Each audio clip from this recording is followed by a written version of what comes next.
Hi hello friends, പുതിയൊരു സ്റ്റോറിയിലേക്ക് എല്ലാവർക്കും സ്വാഗതം.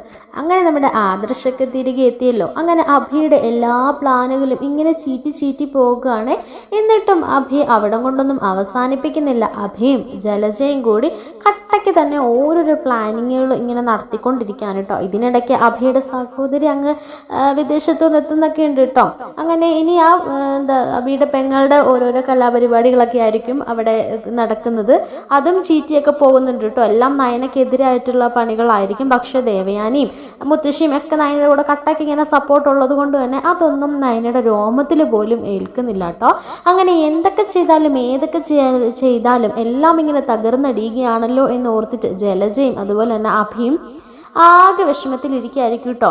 ഇതേ സമയത്ത് നമ്മുടെ മുത്തശ്ശന് ചെറിയൊരു ഹിന്റ് കിട്ടുകയാണ് കേട്ടോ. അഭിയാണ് ദുബായിൽ വെച്ചിട്ട് നമ്മുടെ ആദർശിനെ ജയിലിൽ കൊടുക്കാൻ മുൻപന്തിയിൽ നിന്നും ആ ഒരു ജ്വല്ലറിക്ക് സഹായം കൊടുത്തതും ഒക്കെ ഇങ്ങനെ മുത്തശ്ശൻ ചെറിയ തോതിൽ ഇങ്ങനെ മനസ്സിലാക്കി എടുക്കുന്നുണ്ട് കേട്ടോ.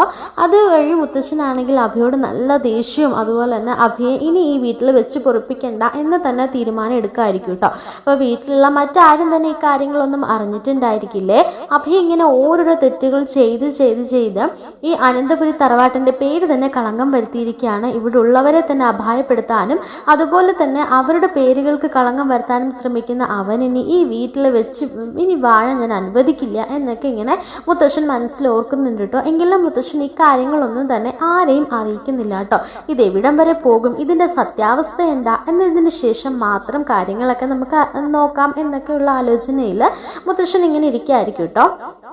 അങ്ങനെ ചന്തുമോളുടെ കാര്യങ്ങളൊക്കെ അഭിയോട് നോക്കാൻ നയന പറയുന്നുണ്ട്. ഈ ഒരു സമയത്ത് മുത്തശ്ശൻ പറയുന്നുണ്ട്, അതൊന്നും വേണ്ടായിരുന്നു മോളെ. നമ്മൾ എത്രയൊക്കെ പറഞ്ഞാലും കൂടം കമത്തി വെള്ളം ഒഴിക്കുന്നത് പോലെ അവനത് ചെയ്യുള്ളൂ.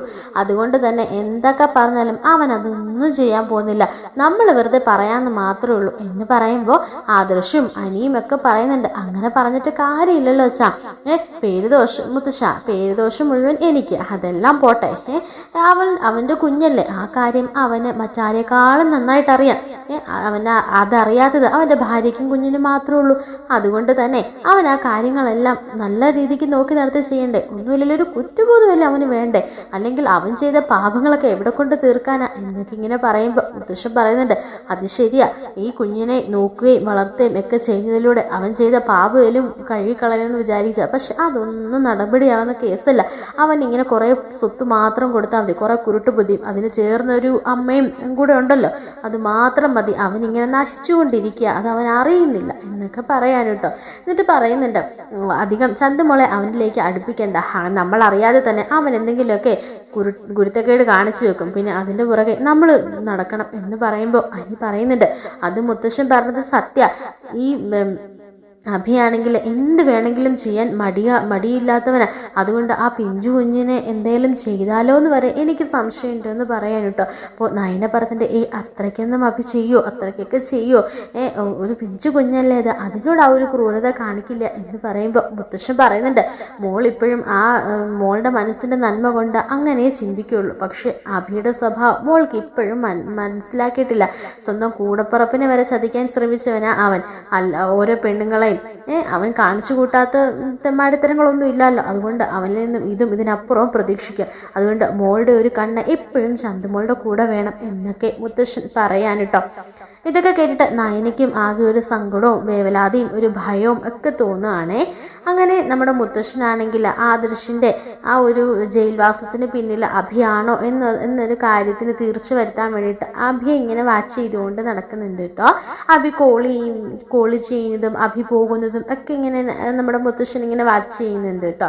മുത്തശ്ശന് ഏകദേശമൊക്കെ കാര്യങ്ങൾ പിടികിട്ടാണ്. അതായത് അഭി തന്നെയാണ് ഇതിനൊക്കെ പിന്നിൽ നിന്ന് ഏകദേശം ഒരു രൂപമൊക്കെ കിട്ടുകയാണ് കേട്ടോ മുത്തശ്ശന്. അങ്ങനെ ഇരിക്കുകയാണ്. മുത്തശ്ശനാണെങ്കിൽ അഭിയുടെ റൂമിൻ്റെ ഫ്രണ്ടിലൂടെ പാസ് ചെയ്ത് പോകുമ്പോൾ അഭി ആരെയോ വിളിച്ച് ഫോണിൽ സംസാരിച്ചുകൊണ്ടിരിക്കുകയായിരിക്കും കേട്ടോ. ഈ ഒരു സമയത്ത് മുത്തശ്ശൻ അവിടെ തന്നെ നിൽക്കുകയാണ്. അങ്ങനെ അവിടെ ഒന്ന് മാറി നിൽക്കുകയാണ് കേട്ടോ. എന്നിട്ട് അഭി സംസാരിക്കുന്നതൊക്കെ ഇങ്ങനെ ഒളിഞ്ഞു നിന്ന് കേൾക്കുകയായിരിക്കും കേട്ടോ. അപ്പോൾ അഭി പറയുന്നുണ്ട്, എന്തൊക്കെ ചെയ്താലും ഈശ്വരൻ ഇവരുടെ കൂടെയാണ്. എന്തൊക്കെ ഞാൻ ചെയ്തിട്ടും ഒന്നും നടപടിയാവുന്നില്ല, എല്ലാം കൈവിട്ടു പോകുക, എല്ലാം കൈവിട്ടു പോകുക. ഇനി എൻ്റെ പേരിൽ പേരിലൊന്നുമില്ല, എനിക്ക് മൂർത്തി ജ്വല്ലറിയുടെ ഒരു ലേബൽ പോലും ഇല്ല. അതെല്ലാം എനിക്ക് തിരിച്ചു പിടിക്കണം. എന്ത് ചെയ്യണം, ഏത് ചെയ്യണം എന്ന് എനിക്ക് ഒരു പിടിയും കിട്ടുന്നില്ല. എന്തൊക്കെ ചെയ്താലും ഇവർ ഉയർച്ചയിലേക്ക് പോകുന്നതല്ലാതെ താഴ്ചയിലേക്ക് പോകുന്നില്ല. ഇനി എന്താ നമ്മുടെ മുന്നിലുള്ളൊരു വഴി എന്നൊക്കെ ഇങ്ങനെ പറയാൻ കേട്ടോ. ഇതൊക്കെ കേട്ടിട്ട് ആകെ ദേഷ്യത്തിൽ അങ്ങനെ നിൽക്കാതിരിക്കും കേട്ടോ മുത്തശ്ശൻ. അതിനുശേഷം അഭി പറയുന്നുണ്ട്, അതിനിടയ്ക്ക് ഒരുത്തി ഇവിടെ വന്നിട്ടുണ്ടല്ലോ, മോളാണെന്നും പറഞ്ഞിട്ട് എല്ലാം കൂടെ വളർത്തുമല്ലേ എല്ലാവരും കൂടെ, എന്തെങ്കിലുമൊക്കെ കാണിക്കട്ടെ, അതിനെ ഞാൻ തീർക്കണം, അതിന് അധികം സമയമൊന്നും ആവില്ല എന്നൊക്കെ ഇങ്ങനെ പറയാനിട്ടോ. ഇതൊക്കെ കേട്ടിട്ട് മുത്തശ്ശനാകെ ഭയന്ന് നിൽക്കുകയാണേ. എന്നിട്ട് അഭി പറയുന്നുണ്ട്, അധികം താമസിയാതെ അതിൻ്റെ കാര്യത്തിലൊരു തീരുമാനം എടുക്കണം, അല്ലെങ്കിൽ എൻ്റെ ജീവിതത്തെ അത് ബാധിക്കും എന്നൊക്കെ പറയാനിട്ടോ. ഞാൻ ഒരു വമ്പൻ വള്ളിയിൽ കയറി പിടിച്ചിട്ടുണ്ട്. അതെനിക്ക് കിട്ടണമെങ്കിൽ ഈ കുരിപ്പൊക്കെ ഇവിടെ നിന്നും പോകണം. ആദ്യം ആ ചന്തുമുള, പിന്നെ നവ്യ, അങ്ങനെ ഓരോരോ ബാധ്യതകളായിട്ട് എനിക്ക് ഒഴിപ്പിച്ചാലേ എൻ്റെ ആ ലക്ഷ്യത്തിലേക്ക് എനിക്ക് എത്താൻ കഴിയുള്ളൂ. ഈ മൂർത്തീസ് ജ്വല്ലറിയുടെ 10 മടങ്ങ് കാശുള്ള ഒരു വമ്പൻ പെണ്ണ് എൻ്റെ മുമ്പിൽ വന്ന് പെട്ടിട്ടുണ്ട്. അവളെ എനിക്ക് സ്വന്തമാക്കണം. അവളെ എനിക്ക് കല്യാണം കഴിച്ച് അവളുടെ സ്വത്തുക്കളൊക്കെ എൻ്റേതാക്കി എടുക്കണം. അങ്ങനെ ഞാൻ ഈ മൂർത്തീസ് ജ്വല്ലറിയിൽ ഈ കിഴങ്ങന്മാരെക്കാട്ടിലും വലിയൊരു പണക്കാരനായിട്ട് ഞാൻ മാറും എന്നൊക്കെ ഇങ്ങനെ പറയാൻ കേട്ടോ. എന്നിട്ട് പറയുന്നുണ്ട്, അതിന് വിലങ്ങത്തടിയായി നിൽക്കുന്ന ആ ചന്തുമോളെയും നവ്യനെയും എല്ലാത്തിനെയും ഞാൻ തീർക്കുന്നുണ്ട് എന്നൊക്കെ ഇങ്ങനെ പറയാൻ കേട്ടോ. ഇതൊക്കെ കേട്ട് മുത്തശ്ശനാകെ അമ്പരന്ന് നിൽക്കുകയാണേ. എന്നിട്ട് മുത്തശ്ശൻ ഇങ്ങനെ റൂമിൽ വന്നിരുന്നിട്ട് ചിന്തിക്കുന്നുണ്ട്, ഇങ്ങനെ ഇങ്ങനെ ആയിപ്പോയി, എന്താ ഇവൻ്റെ സ്വഭാവം ഇങ്ങനെ, ആരുടെ സ്വഭാവം ഇവന് കിട്ടിയത് എന്നാലും അവനെന്താ എത്രയൊക്കെ അനുഭവങ്ങൾ വന്നിട്ടും നന്നാവാത്തത്? സ്വന്തം കൂടെപ്പിറപ്പെന്നോ കുഞ്ഞുങ്ങളെന്നോ അങ്ങനെ ആരാണെന്നോ ഒന്നൊരു ചിന്ത പോലും അവനില്ലല്ലോ.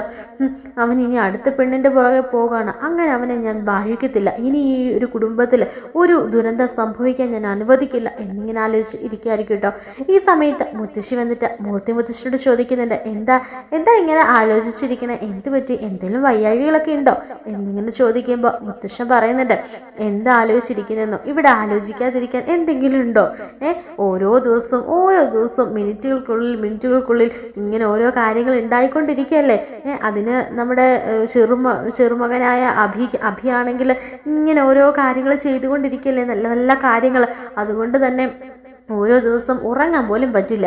എന്തായാലും ഞാൻ എൻ്റെ ചെറുപ്രായം മുതൽ കെട്ടിപ്പടുത്തുകൊണ്ടുവന്ന എൻ്റെ യശസ്സും അതുപോലെ തന്നെ ആ ഒരു അഭിമാനം 4 ആളുടെ മുൻപിൽ നെഞ്ചു വിരിച്ചൊക്കെയാണ് ഞാൻ നിന്നിരുന്നത്. പക്ഷേ ഈ ഒരുത്തൻ കാരണം എല്ലാം തകർന്നടിഞ്ഞു. അവൻ്റെ പേര് അവൻ കാണിച്ചു കൂട്ടുന്നത് കാരണം എല്ലാം എന്നിൽ നിന്ന് നഷ്ടമായി എന്ന് തന്നെ പറയാം. അപ്പോൾ അതൊക്കെ ആലോചിച്ചുകൊണ്ടിരിക്കുകയാണോ? ഇതൊക്കെ നമുക്കറിയാവുന്ന കാര്യങ്ങളല്ലേ. എന്തായാലും അവൻ നന്നാവാൻ പോകുന്നില്ല. ഇനി അവൻ മൂലം ഒരു ദുരന്തം ഇവിടെ ഉണ്ടാവാതിരിക്കാൻ നമ്മൾ സൂക്ഷിച്ചാൽ മതി എന്ന് പറയുമ്പോൾ അതിന് നമ്മൾ എങ്ങനെ സൂക്ഷിക്കും? അവൻ കണ്ണടച്ച് തുറക്കുന്നതിന് മുമ്പല്ലേ ഓരോ പണികൾ ഒപ്പിച്ചുകൊണ്ടിരിക്കുന്നത്. എന്ത് പറ്റി, ഇപ്പം പുതിയതായിട്ട് എന്താ പ്രശ്നം ഉണ്ടായത്, എന്താ കാര്യം എന്താന്ന് എന്ന് പറയുമ്പോൾ മുത്തശ്ശനിങ്ങനെ പറയാൻ ഓങ്ങുന്നുണ്ട്. അതായത് ആദർശിൻ്റെ പിന്നിലുള്ള കാര്യങ്ങളും അതുപോലെ തന്നെ ചന്തുമോളെ കൊല്ലാൻ പോവുകയാണെന്ന് ഒക്കെ പറഞ്ഞ ഒരു കാര്യങ്ങളും ഒക്കെ ഇങ്ങനെ മുത്തശ്ശൻ്റെ മനസ്സിൽ നിന്ന് വിങ്ങുന്നുണ്ട്. പക്ഷെ മുത്തശ്ശി അറിഞ്ഞാൽ അത് മുത്തശ്ശിക്ക് കൂടെ സങ്കടാവുമല്ലോ എന്ന് കരുതിയിട്ട് മുത്തശ്ശൻ ഒന്നുമില്ല, അവൻ്റെ ഓരോ പഴയ കാര്യങ്ങൾ ഇങ്ങനെ ആലോചിച്ച് ഞാൻ അങ്ങ് ചിന്തിച്ചിരുന്നേ ഉള്ളൂ. ഇപ്പം അതൊന്നും ചിന്തിച്ചിരിക്കണ്ട കേട്ടോ. ഇപ്പം ഗുളികയൊക്കെ കഴിച്ചിട്ട് കിടന്നുറങ്ങാൻ നോക്കും.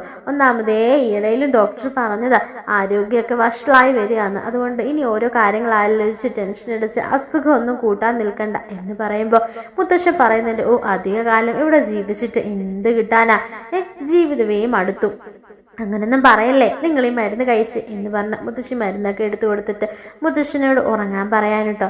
മുത്തശ്ശന് കിടന്നിട്ട് ഉറക്കം പോലും പറഞ്ഞില്ല. അഭിയുടെ ആ ഒരു വാക്കുകളായിരിക്കും കേട്ടോ മുത്തശ്ശൻ്റെ മനസ്സിൽ ഇങ്ങനെ മുഴങ്ങി കേൾക്കുന്നത്. അങ്ങനെ രാത്രിയായി. മുത്തശ്ശി ഇങ്ങനെ ഉറങ്ങിയോന്ന് നോക്കുന്നുണ്ട് കേട്ടോ. അപ്പോൾ മുത്തശ്ശിയൊക്കെ ഇറങ്ങിയിട്ടുണ്ടാവും. അപ്പോൾ മുത്തശ്ശൻ അവിടെ നിന്ന് പതിയെ എണീക്കാനോട്ടോ. എണീറ്റിട്ട് മുത്തശ്ശൻ അങ്ങ് ഉറക്കം പറഞ്ഞേ ഇല്ലേ. മുത്തശ്ശൻ ചന്തുമോളുടെ റൂമിലേക്ക് പോകുമായിരിക്കും കേട്ടോ. ആ ഒരു സമയത്ത് ചന്തുമോളുടെ റൂമിൻ്റെ വാതിൽ അങ്ങനെ തുറന്ന് കിടക്കായിരിക്കും കേട്ടോ. അത് കണ്ട താര വാതിൽ തുറന്നിട്ട് എന്ന് കരുതി മുത്തശ്ശൻ ആ റൂമിലേക്ക് ചെല്ലുമ്പോഴായിരിക്കും ആ ഒരു കാഴ്ച കാണുന്നത്. അത് മറ്റൊന്നും അല്ലായിരിക്കും കേട്ടോ. നമ്മുടെ അഭിയാണെങ്കിൽ ഒരു തലയണ എടുത്തിട്ട് ചന്തുമോളുടെ മുഖത്തേക്ക് ഇങ്ങനെ അമർത്തി പിടിച്ചിരിക്കുകയാണേ. അത് കണ്ട മുത്തശ്ശൻ ഞെട്ടിത്തരിച്ച് നിൽക്കാൻ കേട്ടോ. അപ്പോൾ ചന്തമോളുടെ കാലുകളൊക്കെ കിടന്ന് പിടയുന്നുണ്ട്, ഇങ്ങനെ വലിച്ചു മാറ്റുന്നുണ്ട്. ആ ഒരു സമയത്ത് അഭി ഇങ്ങനെ അമർത്തി പിടിച്ചിരിക്കുക, എന്നിട്ട് പറയുന്നുണ്ട്, എനിക്കുണ്ടായ അബദ്ധം ആ വഴി പോകാനുള്ളതിന് നീ ഇവിടെ കയറി വന്നിരിക്കുക. നീ എന്താണ് വിചാരിച്ചത്? ഇവിടെ ജീവിതകാലം മുഴുവൻ നിൽക്കാമെന്നോ? ഇവിടെ വളർന്ന് വലുതായി എൻ്റെ പേരിൽ അറിയപ്പെട്ട് നീ ഇവിടെ തിന്നു കുടിച്ച് നിൽക്കാമെന്നോ? അതിന് ഞാൻ അനുവദിക്കില്ല. ഇപ്പം തന്നെ നിൻ്റെ ശ്വാസം നിലയ്ക്കും എന്ന് പറഞ്ഞ് അമർത്തി പിടിച്ചിരിക്കാൻ കേട്ടോ. ഈ ഒരു സമയത്ത് മുത്തശ്ശൻ അഭി എന്ന് പറഞ്ഞ അലറി വിളിക്കുന്നുണ്ട് കേട്ടോ. അങ്ങനെ മുത്തശ്ശൻ കണ്ണു തുറന്ന് നോക്കുമ്പോൾ അത് ഒരു സ്വപ്നമായിരിക്കും കേട്ടോ. പെട്ടെന്ന് മുത്തശ്ശി ചോദിക്കുന്നുണ്ട്, എന്താ പറ്റിയേ? എന്താ നിങ്ങൾക്ക് പറ്റിയത്? ആകെ വീർത്തിട്ടുണ്ടല്ലോ, എന്തിനാ അഭിന്ന് വിളിച്ചത്? എന്താ? അഭിയുടെ ഓരോ കാര്യങ്ങൾ ചിന്തിച്ച് കിടന്നിട്ടായിരിക്കും. ഞാൻ നിങ്ങളോട് പറഞ്ഞല്ലേ അതൊന്നും ഇപ്പം ചിന്തിക്കേണ്ട, ഒന്നും ഓർക്കണ്ടെന്നൊക്കെ. നിങ്ങളോട് ഒരു കാര്യം പറഞ്ഞാൽ കേൾക്കില്ലാട്ട്, ഒന്നാമതേ നിങ്ങൾക്ക് സുഖമില്ല എന്നൊക്കെ പറഞ്ഞിരിക്കായിരിക്കും കേട്ടോ. ഈ ഒരു സമയത്തായിരിക്കും മുത്തശ്ശൻ്റെ സൗണ്ട് കേട്ട് ആദർശിൻ്റെ അച്ഛനും അതുപോലെ തന്നെ ജാനകിയും ഒക്കെ കൂടി ഓടി വരികയാണ് കേട്ടോ. എല്ലാവരും അവിടെ ഓടി എത്തിയിട്ടുണ്ടായിരിക്കും. എന്താ മുത്തശ്ശന് പറ്റിയത്? എന്താ അച്ഛന് പറ്റിയത്? എന്താ അമ്മേ എന്നൊക്കെ ചോദിച്ച് വരികയാണ് കേട്ടോ. ആ ഒരു സമയത്ത് നമ്മുടെ മുത്തശ്ശി പറഞ്ഞിട്ട്, എന്തോ ഉറങ്ങുന്നതിന് മുൻപ് തന്നെ അഭിയുടെ ഓരോ കാര്യങ്ങൾ പറഞ്ഞിരിക്കുകയായിരുന്നു.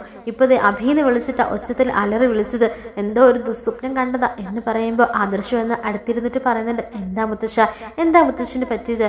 അഭിയെക്കുറിച്ച് വേണ്ടാത്ത എന്തെങ്കിലും സ്വപ്നം കണ്ടോ എന്നിങ്ങനെ പറയുമ്പോൾ മുത്തശ്ശൻ ചോദിക്കുന്നുണ്ട്, അല്ല അഭി ഇവിടെ? ചന്തമോൾ ഉറങ്ങിയോ എന്നിങ്ങനെ ചോദിക്കുമ്പോൾ നയന പറയുന്നുണ്ട്, ചന്തമോൾ ഉറങ്ങിയല്ലോ, അഭിയെ കണ്ടില്ലല്ലോ എന്നിങ്ങനെ പറയുമ്പോഴത്തേക്കിനും നവ്യ പറയുന്നുണ്ട്, അഭി റൂമിലില്ലായിരുന്നല്ലോ എന്നിങ്ങനെ പറയായിരിക്കും കേട്ടോ. ഈ ഒരു സമയത്ത് പെട്ടെന്ന് ആദർശും നയനയും അതുപോലെ തന്നെ നവ്യയും കൂടെ അങ്ങോട്ടും ഇങ്ങോട്ടും നോക്കുമായിരിക്കും കേട്ടോ. പെട്ടെന്ന് തന്നെ നമ്മുടെ ആദർശാണെങ്കിൽ അഭിയുടെ റൂമിലേക്ക് ചെല്ലുമ്പോൾ ചന്തമോളുടെ റൂമിലേക്ക് ചെല്ലുമ്പോൾ അവിടെ അഭി ഉണ്ടായിരിക്കും കേട്ടോ. അപ്പോൾ അഭിയോട് ചോദിക്കുന്നുണ്ട്, അല്ല നീ എന്താ ഇവിടെ? അത് പിന്നെ ഞാൻ എന്തോ ഒരു സൗണ്ട് കേട്ടു, അപ്പോൾ ഇവിടേക്ക് വന്നതാ. സൗണ്ട് കേട്ടോ? എന്ത് സൗണ്ട്? അത് പിന്നെ ആരോ ഒച്ച വെക്കുന്ന പോലെ ഒരു സൗണ്ട്. ആരൊച്ച വെക്കുന്ന പോലെ? അത് പിന്നെ ചന്തമോള് കരയുന്ന പോലെ എനിക്കൊരു സൗണ്ട് കേട്ടു എന്നിങ്ങനെ പറയാൻ കേട്ടോ. നീ കിടന്ന ഉരുളൊന്നും വേണ്ട, മുത്തശ്ശൻ എന്തോ ദുസ്വപ്നം കണ്ട് എണീറ്റതാ. ആ മുത്തശ്ശൻ്റെ സൗണ്ട് നിനക്ക് ചന്തമോളുടെ സൗണ്ടായിട്ടാണോ തോന്നിയത്? അത് പിന്നെ ഉറക്കിപ്പിച്ചാൽ എനിക്കൊന്നും ആരുടെ സൗണ്ടാണെന്നൊന്നും മനസ്സിലായില്ല ആദർശിട്ട. അല്ല ആദർശത്തിന് ഇപ്പം എന്താ വേണ്ടേ? അല്ല മുത്തശ്ശൻ എന്തിനാ ഒച്ച വെച്ചത് എന്നൊക്കെ ചോദിക്കുമ്പോൾ അതൊന്നുമില്ല, മുത്തശ്ശൻ ഈ വീട്ടിലെ ദുരന്തത്തെക്കുറിച്ച് ആലോചിച്ചാൽ കണ്ട് കിടന്നതാ. ആ ഒരു സമയത്ത് പേടിച്ചു പോയി എന്തോ ഒരു സ്വപ്നം കണ്ടതാണെന്ന് തോന്നുന്നു. അല്ല നീ ചന്തമോളുടെ അടുത്ത് എന്താ നിനക്ക് പരിപാടി എന്ന് ചോദിക്കുമ്പോൾ ഞാൻ പറഞ്ഞല്ലോ ആദർശിട്ട, ഒരു സൗണ്ട് കേട്ടപ്പോൾ ഇനി ചന്തമോൾ വല്ലതും ആണെന്ന് കരുതി ഞാൻ വന്നതാ, അല്ലാതെ വേറൊന്നുമല്ല എന്ന് പറഞ്ഞിട്ട് പോകുമായിരിക്കും കേട്ടോ. ആ സമയത്ത് പെട്ടെന്ന് തന്നെ നയനയും അവിടേക്ക് ഓടി എത്തുന്നുണ്ട്. എന്നിട്ട് ആദർശ് മുത്തശ്ശനോട് പറയുന്നുണ്ട്, എന്താ മുത്തശ്ശന് പറ്റിയത്? മുത്തശ്ശൻ എന്താ അങ്ങനെ അഭി എന്നൊക്കെ ചോദിച്ചത്? അഭിനെ കുറിച്ച് എന്ത് സ്വപ്ന മുത്തശ്ശൻ കണ്ടത് എന്നൊക്കെ പറയുമ്പോൾ മുത്തശ്ശൻ നടന്ന സംഭവ വികാസങ്ങളൊക്കെ പറയാൻ കേട്ടോ.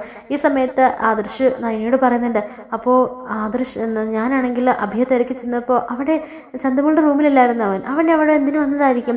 അവൻ പറഞ്ഞതൊക്കെ കള്ളായിരിക്കില്ലേ? ഇനി അവൻ്റെ മനസ്സിൽ ചന്തമോളെ തീർക്കാൻ വല്ല ഉദ്ദേശം ഉണ്ടായിരിക്കും മുത്തശ്ശൻ സംശയിച്ചതുപോലെ എന്നൊക്കെ ഇങ്ങനെ പറയാൻ കേട്ടോ. അങ്ങനെ ആദർശ് പറയുന്നുണ്ട്, എന്തായാലും നയനെ ചന്തമോളുടെ നേർക്ക് നിൻ്റെ ഒരു കണ്ണ് വേണം, ഇനി മുതൽ അവൾ നമ്മുടെ റൂമിൽ കിടന്നോട്ടെ എന്നിങ്ങനെ പറയാൻ കേട്ടോ.